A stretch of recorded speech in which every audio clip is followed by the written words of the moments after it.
Huh? They can't find it. Thank you very much.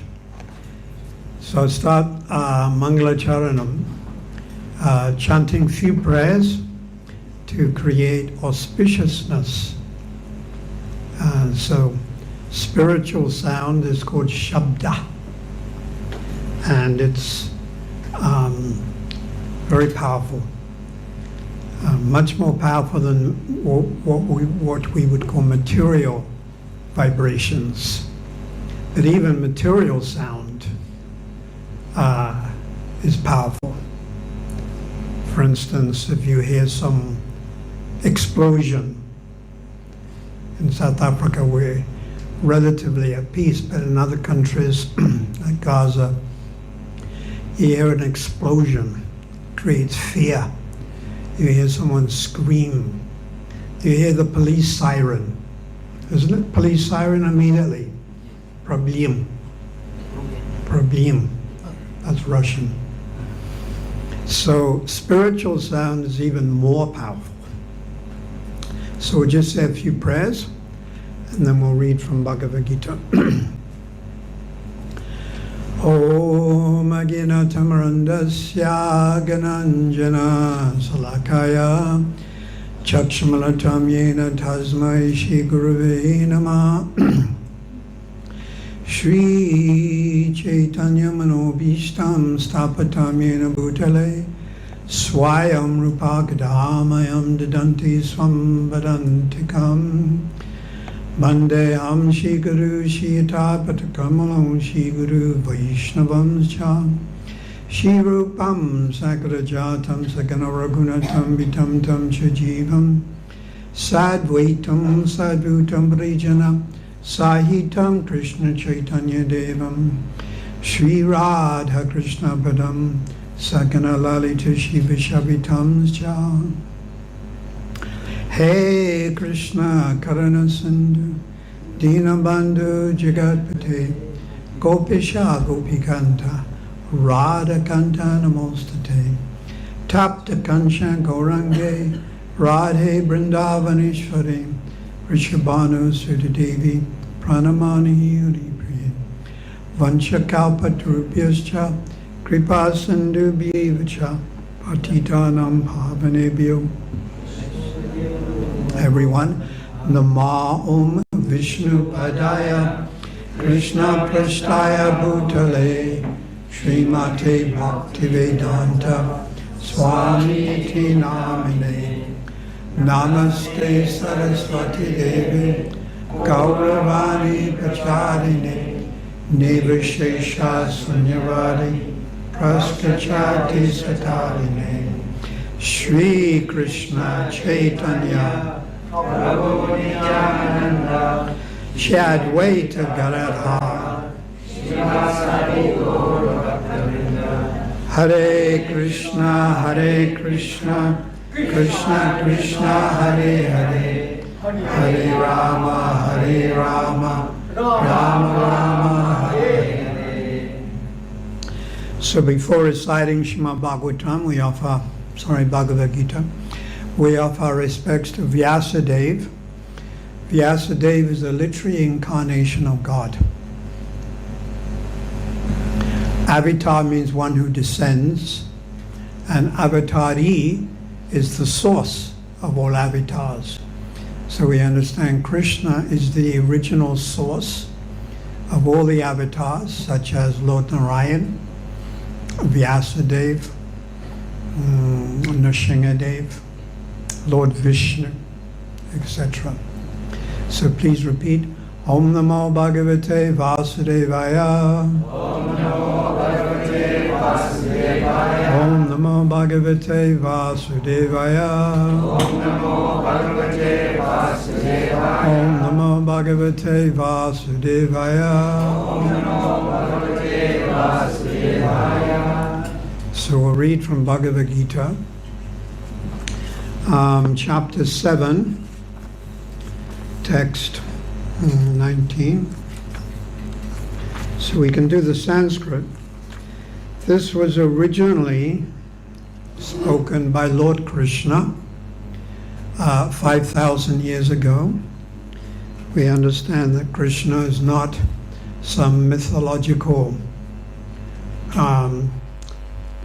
fictitious character, but actually God did appear some 5,000 years ago and spoke Bhagavad Gita. So Bhagavad Gita itself is in Sanskrit and 700 verses. And it's part of the Mahabharata. I think we're quite familiar with the Ramayana and the Mahabharata. These are the two great epics from India. So let's do the Sanskrit, chapter 7, text 19. Bahunam Janmanam Ante Jnanavam Mam Prapajyante Vasudevaya Savamiti Samahatma Sudalabaha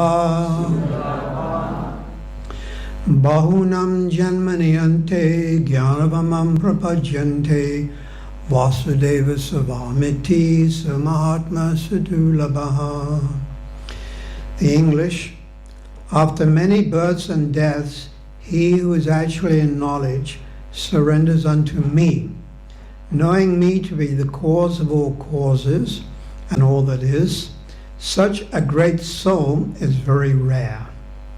So please repeat. After many births and deaths, he who is actually in knowledge surrenders unto me, knowing me to be the cause of all causes and all that is. Such a great soul is very rare. So after many births and deaths, so this introduces the idea that we are eternal. So according to the Vedic scriptures, Bhagavad Gita, we are the soul within the body, and that soul is eternal. And we are temporarily living within this material body. So the material body is what you can see in front of the mirror.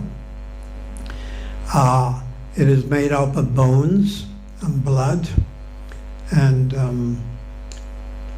fat and various other types of ingredients, stool, urine. And we are temporarily living within this body. Just like temporarily you are now here in this garage, which has been transformed into almost like a temple here. And then the nature of the body, it undergoes different transformations. The body is born, it grows, it maintains, it produces byproducts, it dwindles.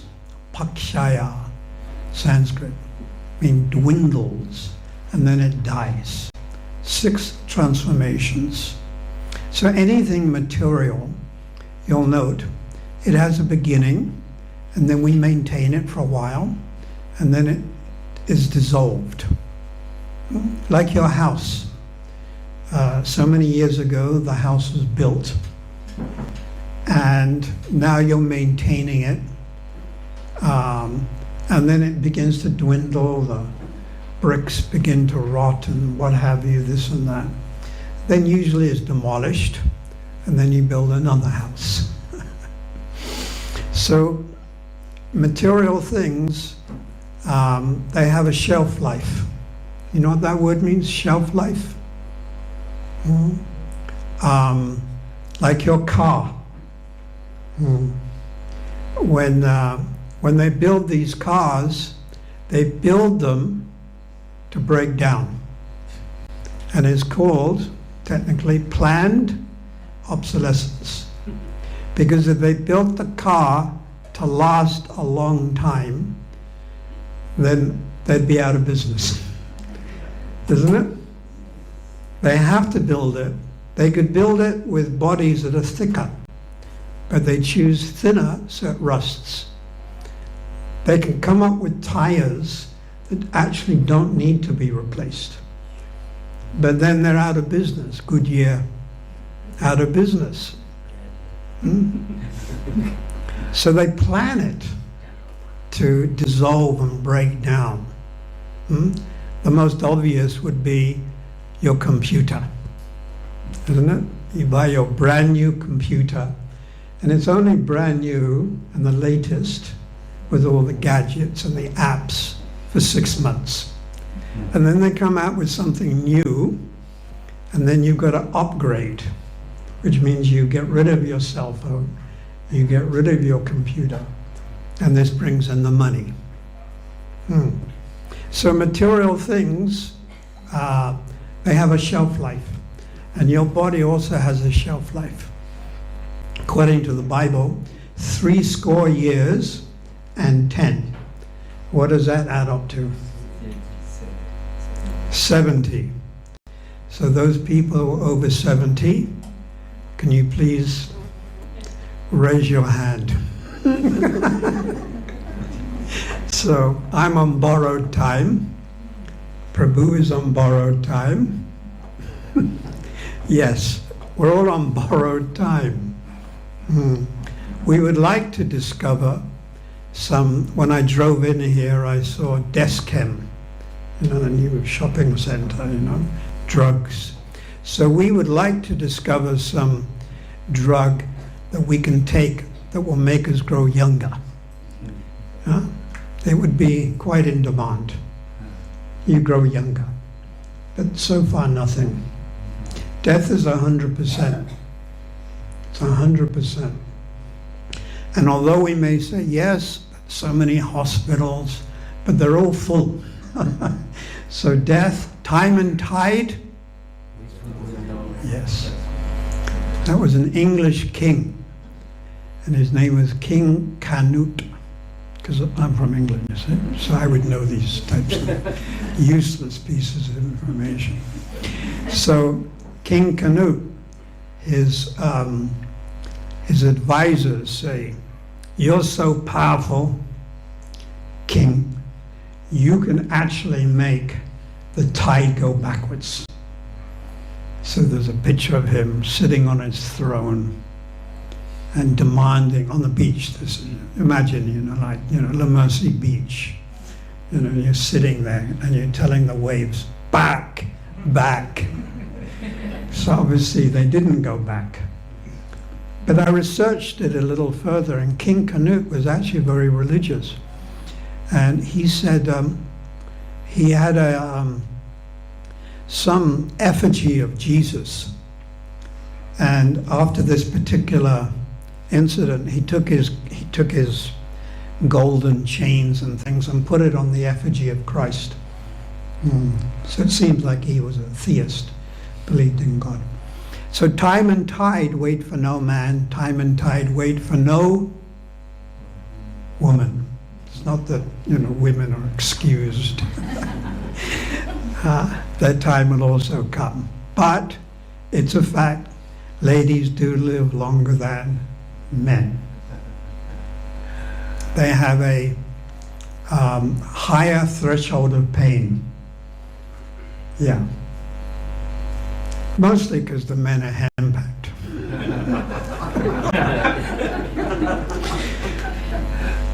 But also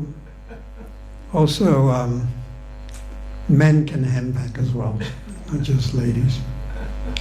So after many births and deaths, so we are eternal, we're the soul within the body. One who is actually in knowledge surrenders unto me, knowing me to be the cause of all causes and all that is. Such a great soul is very rare. It's very rare to find someone who's genuinely interested in God. We have organized religion. So in different parts of the world, we have the Christianity, Catholicism, and Hinduism, Islam. But this is more a type of ritualistic religion where people, they go to the church and they go to the mosque, bow down. But there's no real knowledge. You ask them, what happens at the time of death? And you'll get different answers. Some will say paradise, some will say nothing, some will say we take birth again and we're waiting for the second advent of Jesus. It's all very confusing. And then you ask them, you have a conception of God. So what is your conception of God? Is he a force? Is he a light? Is he energy? Is he a person? And then when they say, yes, he's a person, and then you say, well, he's been around a long time. And they say, yes, he's very old. God is very old.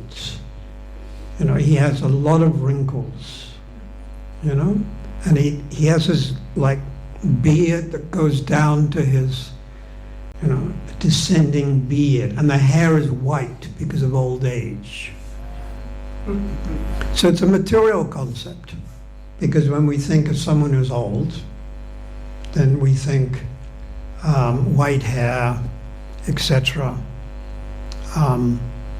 So there's no real knowledge.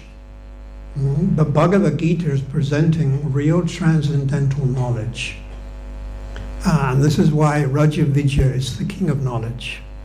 There's many different types of knowledge, and they can be split into two categories. The Sanskrit word for knowledge is vidya. Sometimes people are called vidya. So there's paravidya and aparavidya. Aparavidya means material knowledge, and paravidya means spiritual knowledge. So examples of material knowledge is mathematics, computer science, architecture, mathematics, English, even history. These are examples of material knowledge, chemistry. And this is what's being taught at our universities and schools. But spiritual knowledge is that information which explains the difference between a dead body and a live body. In the live body, there is a soul. In the dead body, the absence of the soul is left. When the soul leaves your material body, the heart stops beating. The body stops breathing. Yeah, the heart stops beating. Immediately the body becomes colder or coldish. Within minutes or possibly 1 hour, rigor mortis sets in. The body becomes stiff. Then you see the dead body and you poke it. You know?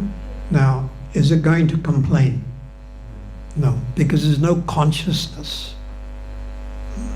Where the symptom of the soul is consciousness.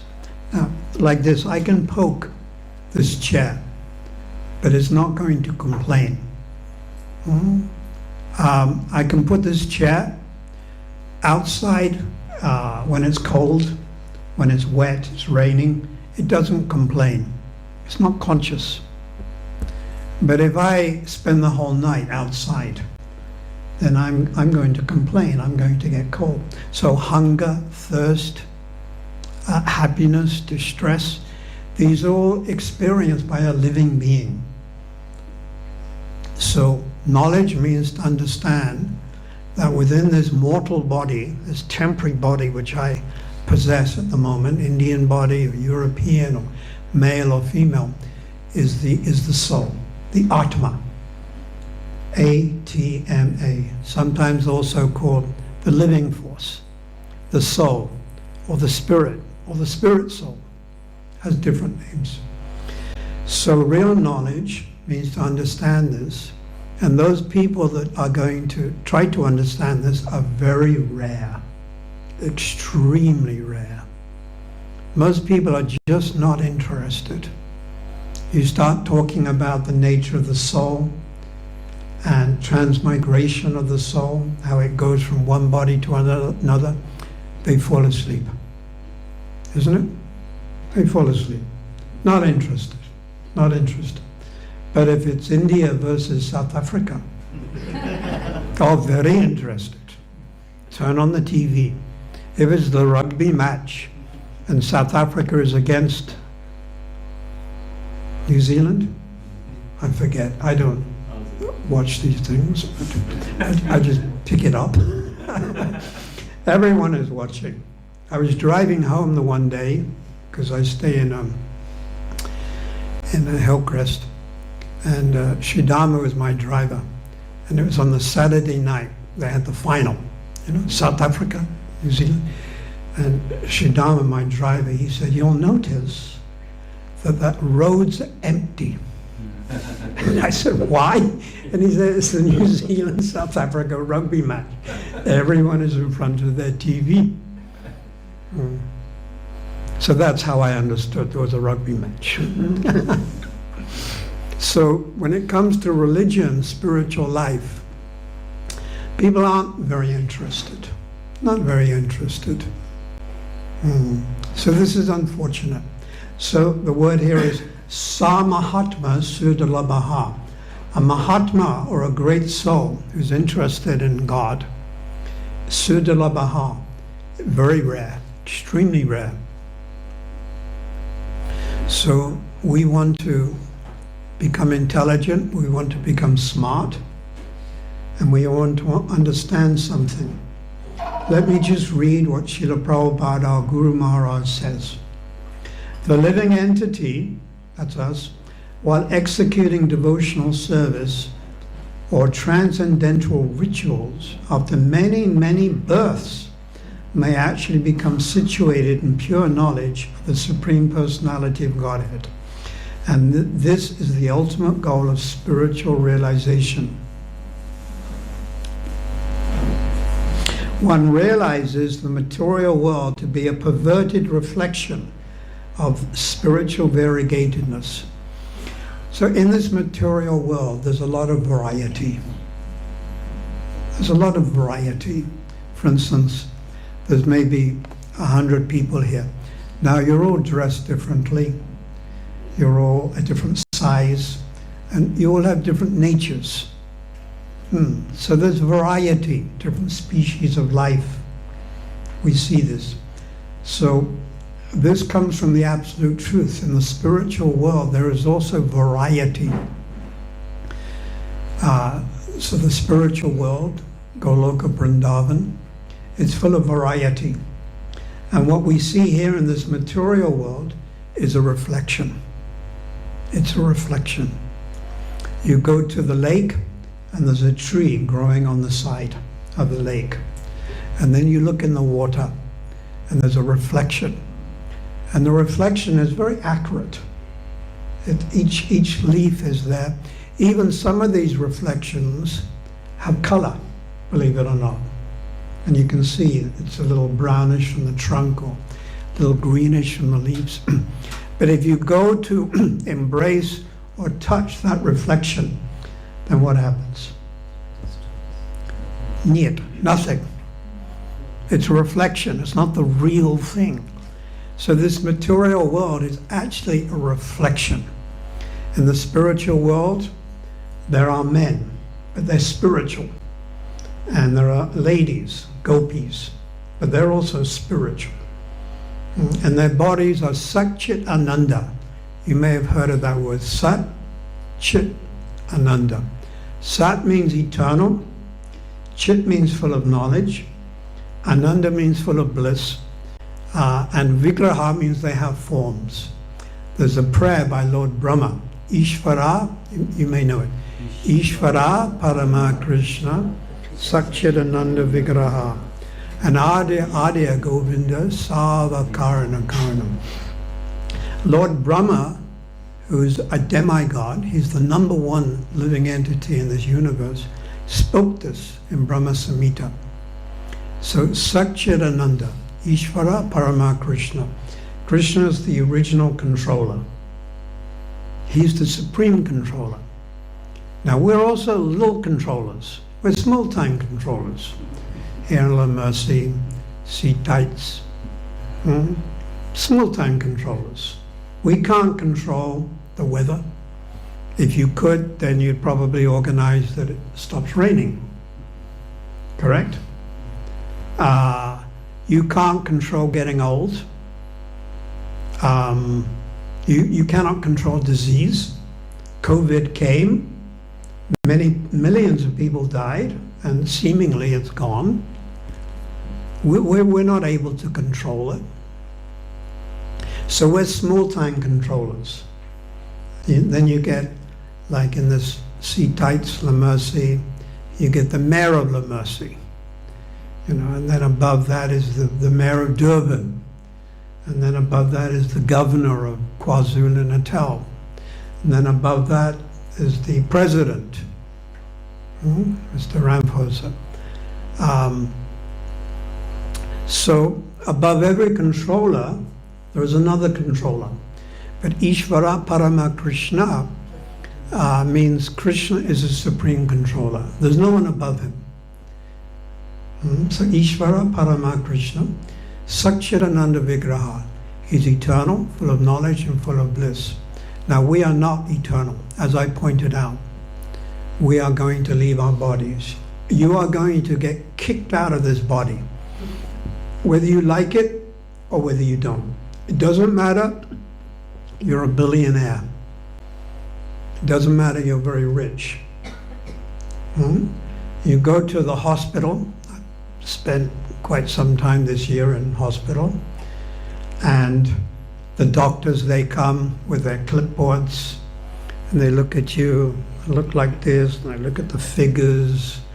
Yes, yes, yes. That doctor will also be a patient. He'll also be in the bed in the future. Just a matter of time. And he'll have other doctors, somewhat younger, coming in and looking at him with their clipboard and this and that. Now it's all on the computer, right? They press these things on the screen. So we are not eternal. The soul is eternal, but the body is not. Sat Chit, full of knowledge. When you're born, you have no knowledge. And therefore you have to learn how to talk. First thing is you talk. So when you're first born, you have this 5 knowledge acquiring senses. Now think about it. The tongue, you acquire knowledge through taste, the tongue. Hearing, seeing, smelling, and then the last one is touch. So when you're a young baby and you're first born, what is the first sense that is activated? Hearing is true. When the baby hears a loud sound, they sometimes cry. But generally, they put everything in their mouth, the tongue, even before they can focus, seeing. And then you go to school. So when you go to school, what's the main sense, knowledge acquiring sense that you employ? Hearing. You hear from the teacher. So gradually you accumulate some knowledge, but unfortunately it's all material knowledge. It's not spiritual. So on the other hand, God is Abhigya Sarat, fully cognizant, knows past, present and future. I don't even know what I was doing, yesterday at 21 minutes to 8. I can't even remember. I can't even remember clearly what I was doing 1 hour ago. I think I was driving in the car, but I don't know where I was. Somewhere on the North Coast Road. You can't remember when you were young. Sometimes people, they use this as an argument. They say, well, I can't remember my last life, therefore it doesn't exist. So how do you defeat that? You cannot remember when you were 1 year old, 2 years old, 3 years old. Can anyone remember when you were 2 or 3? Then from Newcastle, please stand up. Let's go on the spot. Now, please come forward here. Please come forward. I happen to know this young girl. She's from Newcastle. Now, turn around, face everyone. Now we're going to give her the mic. All right, don't be shy. Does it work? Now, please introduce yourself and say your name. Hare Krishna everyone. Hare Krishna. I am Mercy Nama Hatta from Newcastle. She's from Newcastle. Now, you're a devotee. Yes. How old are you? 10. 10 years old. Can you remember when you were 1? That way? Say yes or no? When you're 1? No. No. Can you remember when you were 2? Can you remember when you were 3?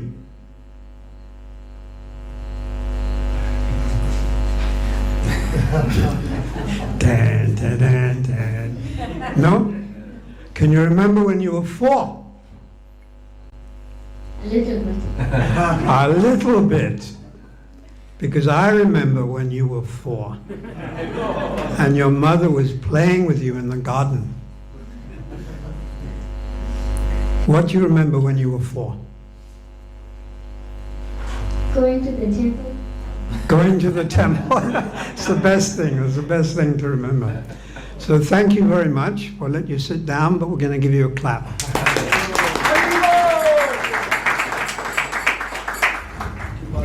So she remembers going to the temple when she was 4 years old. That's not bad. So God, He knows past, present, and future. He knows our last life and the one before that and the thousands of lifetimes before that. But we don't know. Occasionally, a very rare person may have some remembrance. Sometimes you may be at a certain place and you have what is called déjà vu. And you think, I've been here before. So it's some past experience that's coming up again. Sometimes it may come up in your subconscious and you may dream. You may dream something. So Satchit Ananda, Krishna is eternal, full of knowledge, Ananda full of bliss. So we are not full of bliss and happiness. We are in various conditions of misery, actually. Getting older, disease. We try to minimize our distress and try to increase our happiness. This is what we're doing all the time. But ultimately, we're all going to have to leave these material bodies, and then we will take birth again. And your future birth will depend on how you've led your activities. That's why every scripture teaches you to be pious. These Johannesburg people coming all the way down to Durban.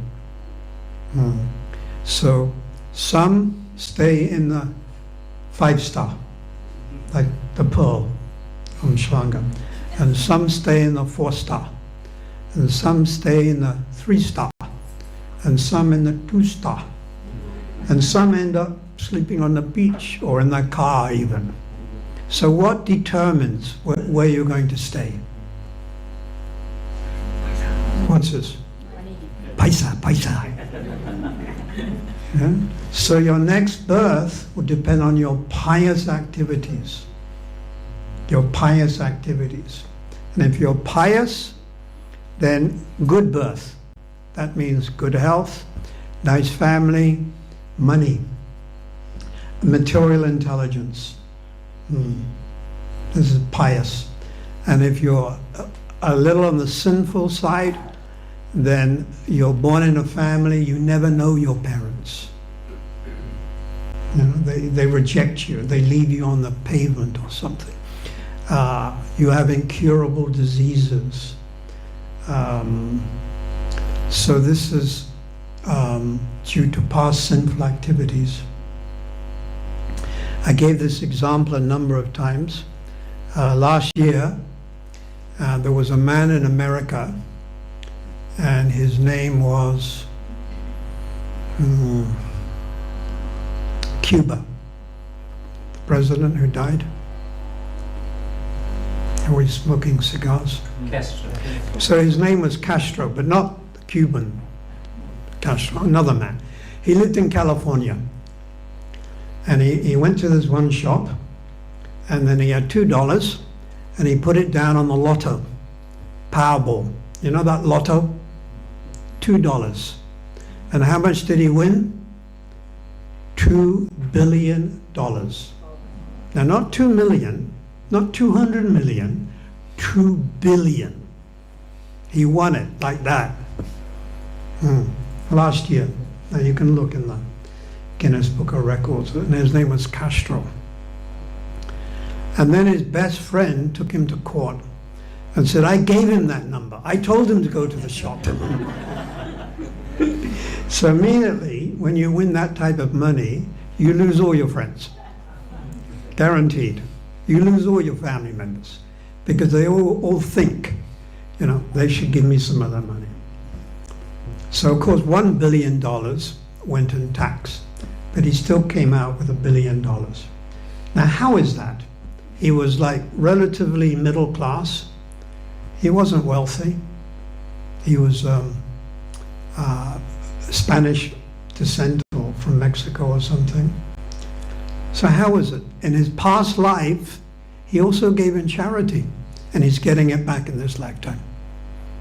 And he got it back big time, 2 billion.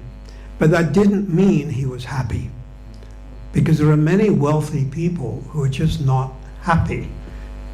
And there are many poor people who are very happy. So you may have the wealth, it doesn't mean you're happy. So this is the law of karma.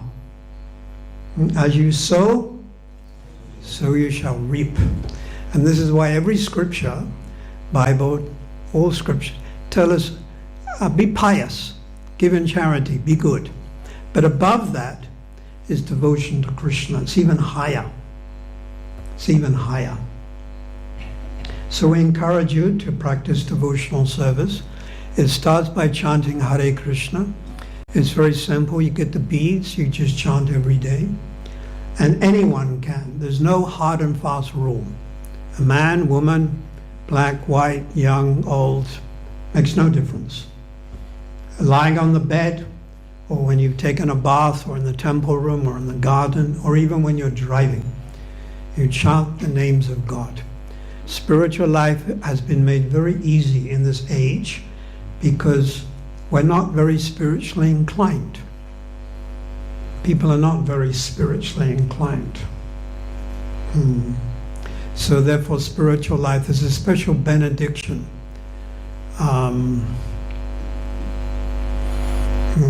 Forget the verse from Srimad Bhagavatam. I'll come in a minute. Kale dos nijarajan astyeka mahanguna ketanya deva krishna mukti sagan parambrajan. That this life is an ocean of dosa, faults. It's an ocean of faults. The leaders are cheating us. ESCOM is cheating us. I hear there's no water sometimes here on the North Coast. That's cheating us. The tax man, every opportunity to cheat us. It's an ocean of faults. But one good thing, simply by chanting Hare Krishna, one can make spiritual advancement. That's all you have to do. So we encourage you, chant Krishna's holy name, associate with devotees. We have the temple here in Phoenix, and like this Nama Hatta. So we encourage you to get more involved in spiritual life. Gau Premanandi. Hari Hari Bol!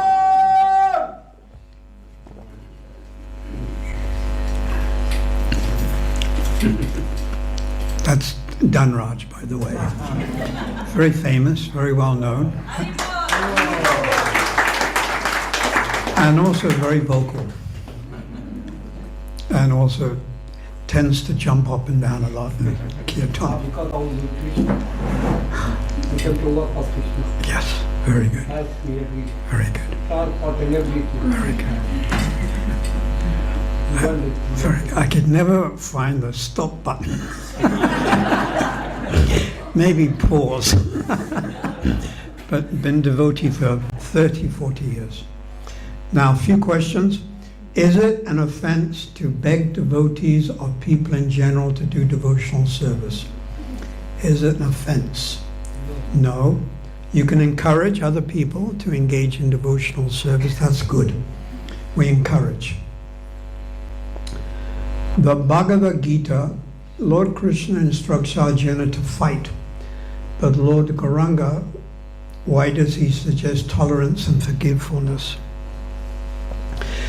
It's described that Hanuman jumping to Sri Lanka and killing many of Ravana's men was an act of supreme tolerance, because he was defending the name of Ram and Sita. So when you do it in the name of God, it's all right. May sound a little confusing because we're used to Mahatma Gandhi's idea of non-violence, which usually is interpreted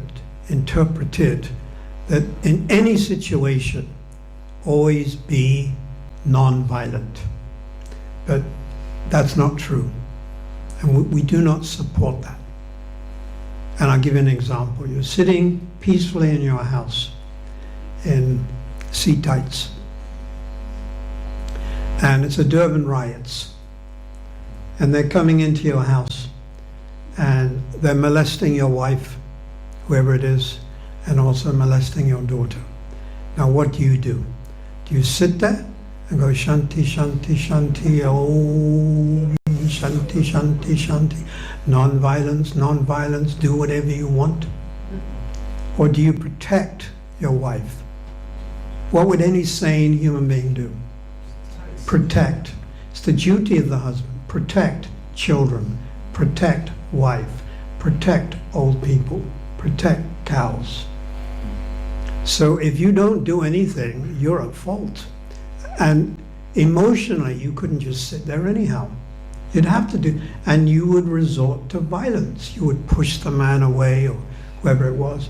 If you had some weapon, you would dangle it.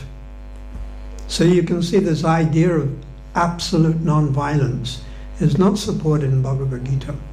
There is a need for violence, but only on religious principles. Not for political purposes, not for making money, not for subjugating some country like the Crusades. They went to the Middle East and subjugated in the name of religion. That's bogus. I'll give you another example, that a kleptomaniac, a murderer, he takes a sharp weapon and chases you with that sharp weapon, wanting to plunge it into your torso, your body. But you go to Parkland's Hospital. I went 1 year ago, and I had thyroid cancer. So the doctor, who actually was a very nice devotee, took the scalpel and plunged it into my neck. I can show you the scar. And he cut from one side to the other. And he took out some stuff and then sewed it back again. And then they looked on the screen and he realized he didn't take out enough. And I had to do it again. So again, plunges the thing in, go from one side to the other. So is that not violence? Is that not violence? But it's to save someone's life. Unfortunately, he saved my life. Very nice devotee. So you can see another example that the devotee came here with matches and lit the lamp, lit those candles. So that's the proper use of matches, or Diwali, or you light the firework. I think tomorrow it's firework day, right? Bangers. Yes. But you can also take those same matches and you can burn down your neighbor's house. Well, not exactly your neighbor, but 3 or 4 houses away because you don't like them. Because they have a dog that barks too much. Or maybe your in-laws or something. So you're burning the house down, you're using the matches. Same. So a knife or matches or even poison is neutral. It depends how you use it. You know, they use in Ayurvedic medicine, they sometimes put in poison, but very small amount. Arsenic. That's what I used to take, this arsenic. It's called Brihat Vitachintamani. It's one of the most powerful Ayurvedic medicines. And it had a little bit of arsenic in it. But it was like diluted and this and that. So everything in this material world, money, a knife, matches, it's neutral. Depends how you use it. You use your money to glorify God, to build temple, to publish books, Bhagavad Gita, good. You use it to go to Suncoast and gamble, not so good. If the Pandavas and other personalities like Mother Draupadi are not demigods, then what are they? They're great devotees of Krishna. Prahlad. They're all great devotees. And the chief demigods, there's the 4 chief demigods, Brahma, Lord Shiva, Surya, and Ganesh. The 4 chief demigods, they're also great devotees.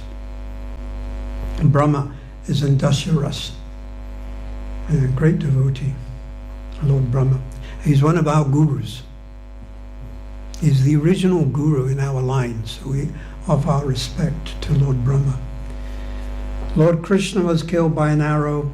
How does this explain his immortality? He left an apparent body for those that wanted to think that he was mortal.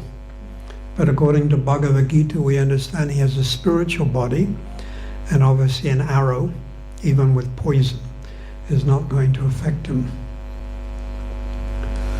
So,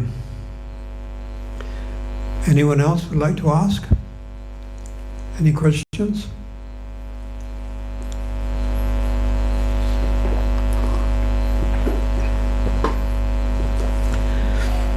No questions? Dhanraj Maharaj. Did Krishna leave Vrindavan? Did Krishna leave Vrindavan? Krishna Never left Vrindavan. But I was seeing Krishna right in the farm playing flute, and he will never leave Vrindavan, then always.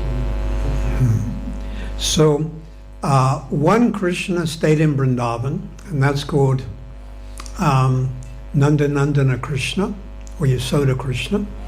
And that Krishna expanded himself into another Krishna called Vasudeva Krishna.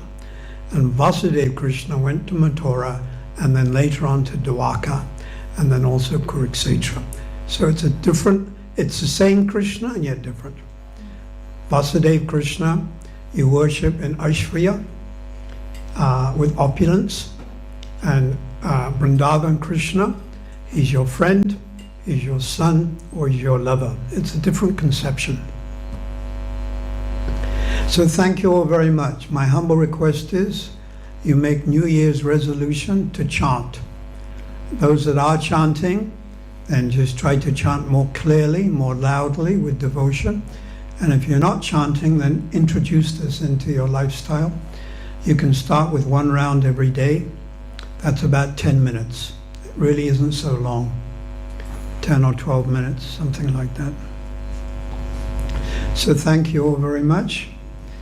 Gau Premanandi, Hari Hari Bo, Anantakari Vaishnava Vrinda Ki. Srila Prabhupada ki jai.